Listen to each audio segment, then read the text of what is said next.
Hey guys, and welcome back to Plain Rock. Fooled ya. No, this isn't Plain Rock. This is Splatypus, though. Speaking as of currently. And I'm here to do my very first game review. And of which, I have a very shocking and very good game to show you. And I decided to take some notes before I start. I should also go over a particular rule I'm most fond of. Let me bust it out real quick. This is the game grading rubric I made a few months ago. Anywho, if you can't make it out, 0 through 25, or 50 at least. Yeah, you know what? Let's just say 0 through 50 is F. 51 through 65 is E. Yeah, I added E, unlike the school grading system. Up to that into 70 is D. From 75 to 85, 75 to 85 is B. And 86 all the way up to 100 is A. And how do I do this? Well, I'll average a mean out of all this nonsense that I'm about to review. In other words, I will add up all the numbers and then divide by the number, which will usually be 3. Now that we got that out of the way, let's talk which game I'm referring to. And out of all things I'm starting off with, it's a game that is more dual combination of console and game. Ladies and gentlemen, introducing one of the oldest games known to mankind and gaming history, Cal-cu-la-tor.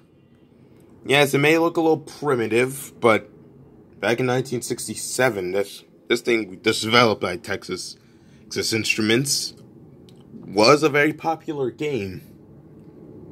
Heck, it's even used today. I should go over the technical specs.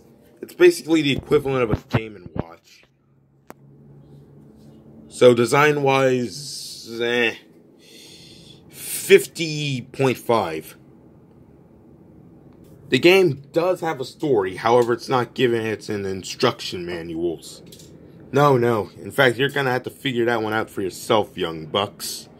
But for the sake of humor, irony, and because this is a game review, I'll go over it for you.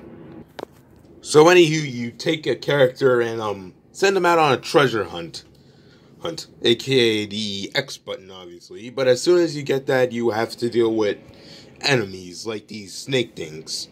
But don't worry, you can get rid of them using the bow, which is that button. The axe, I think. I believe that's the axe or the blank knife. The shuriken, which I believe is newly added and modified. Oh, and in newer models, not like this model, they have these things called shields. So it's kind of like Minecraft, except less queer. But don't worry, I appreciate the LGBTQ community. But where was I? Oh, yeah. All you do is figure that one out and see what you get. So it's kind of a short game with a very short story. So story-wise, as much as I would like to give it 100, I'm going to give it 70. Yeah, like a basic 70 here. And as lengthiness goes, it doesn't even go on for 10 hours. So if you're up for a very short game to play, then Cal-cu-la-tor might be it. However, if you're more of a complex player who wants to get new high scores, then I guess you could do that. So I think I'll just give this another 50. Now that we have our full average, let's do our calculations. Or more accurately, I'll calculate. You sit there and watch. So what we have here is 171. Okay? But oh ho ho, you almost forgot. I need to divide by how many game points I added, which is 3. And as for critiques, I can't really say anything, namely because it is gender balanced. Yeah, no girls, no boys, they're all genderless. Or maybe they do have genders, but they never specified. Or they're all asexual. And this is our final answer. We get a 57. Yep, so that would mean 57. E. That means this game fits right into the E category. I have heard people play this game before, and I will admit, they're right about one thing. It's not as fun or complex as Solitaire or Minesweeper. But then again, to each his or her own. This concludes the very first game review done by Splatypus. And he shall, or I shall, see you next time.